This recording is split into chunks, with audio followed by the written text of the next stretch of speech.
वतन तूने पुकारा तो लहू बोल उठा, ऐ वतन तूने पुकारा तो लहू बोल उठा, तेरे बेटे तेरे जाबाज चले आते।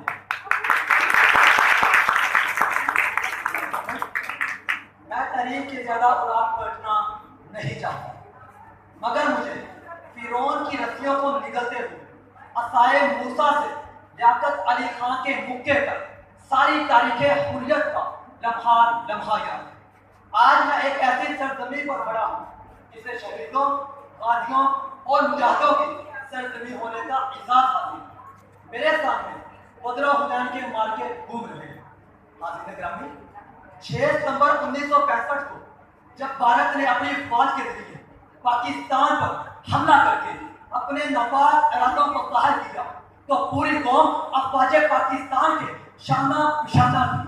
फिर जो पाकिस्तान को अल्लाह पाक ने फतह नसीब करवाई, इस फतह ने दुनिया को हैरत में डाल दिया और फिर तारीखे आलम ने वो मंजर भी देखा कि क्या कौम और फौज पाकिस्तान अपने जोर, हिम्मत और हौसले से दुश्मन पर ऐसे जमती कि उन्हें अपने गंगा और जमुना वीरान नजर आने लगे।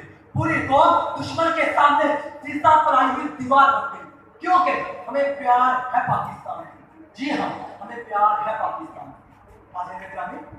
पाकिस्तान की फजा ऐ मर्दे मुजाहिद जाग पड़ा, अब वक्त शहादत है आया। जैसे नगमों से गूंज उठी इस नगमे से बूढ़े, बच्चे, जुबान, दर्द के हर उम्र के अफराद के खून को गरमा दिया। लाहौर के जिंदा दिल लोग पैदल और साइकिलों पर वहां से जंग की तरफ रवाना हो गए। इन्हें कोई खौफ नहीं था, खौफ होता नहीं तो कैसे। इस वक्त के चीफ और सदर पाकिस्तान ने कौम से खिताब किया और फरमाया, मेरे हमवतनों, आज पाकिस्तान की सरजमीन को खून की जरूरत है। दुश्मन को पता नहीं कि उसने किस कौम को लताड़ा है। नाबे वाला, मट्टी की मोहब्बत में हम आशुदा सरों ने, मट्टी की मोहब्बत में हम आशुदा सरों ने वो कर्ज उतारे हैं जो वाजिब भी ना।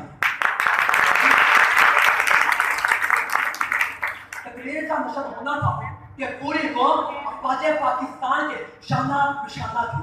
फिर जो पाकिस्तान को अल्लाह पाक ने फतह नसीब फरमाई, इस फतह ने दुनिया को हैरत में डाल दिया और तारीखे आलम ने वो मंजर भी देखा कि हिंदू बलिया की आखिरी तोपों का मुकाबला करने के लिए पाकिस्तानी बूढ़े, बच्चे और जवान हाथों में डंडे संभाल कर मैदान जंग में डट गए और अपनी जानों का नजराना पेश किया, क्योंकि हमें प्यार है पाकिस्तान से।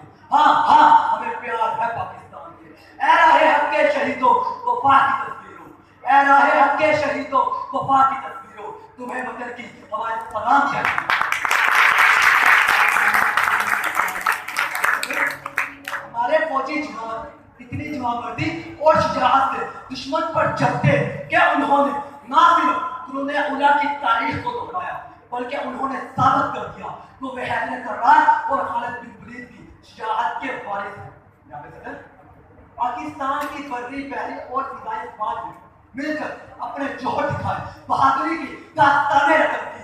पाक फिदाया के बहादुर को एमएम आलम ने कमोबेश 60 सेकंड के लिए आसान में, जी जनाबे वाला, 60 सेकंड के लिए आसान में दुश्मन के 5 हाथ गिराकर पूरे आलम को पर्दाए हैरत में डाल दिया। आज तक भारतीय माएं अपने बच्चों को अफवाज पाकिस्तान बिलखुसूस एमएम आलम का नाम लेकर डराती हैं। मैं दुश्मन को बता देना चाहता हूँ, तौहीद की अमानत सीनों में है हमारे, तौहीद की अमानत सीनों में है हमारे, आसान नहीं मिटाना नाम और निशान।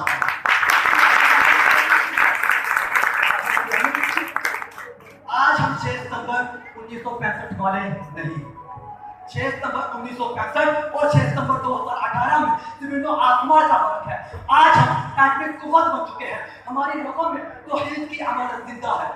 हमें पाकिस्तान को आलमे इस्लाम का कलाम बनाना है। जो मैं दफा पाकिस्तान बनाने का तकाजा है कि हम अपने वतन से दिलो जान से मोहब्बत करें, हम इसके जर्रों को सितारों से इज्जत समझें, हम इसके जर्रों दीवार को अपने खून से जीवन बख्शें। जन्नत से कहीं बढ़कर हसीन मेरा वतन है, जन्नत से कहीं बढ़कर हसीन मेरा वतन है, हम सर है फलक की जो जमीन मेरा है। मैं तो आपके असूल को सलाम करता हूँ मैं अपनी शेर की अफवाज को कराचे अकीदत पेश करते हुए इन जज्बात के साथ जाने चाहूंगा। खूने दिल देके निखारेंगे रुखे वर्गे गुलाम, खूने दिल देके निखारेंगे रुखे वर्गे गुलाम। हमने गुलशन के तहफ्फुज़ की कसम खाई।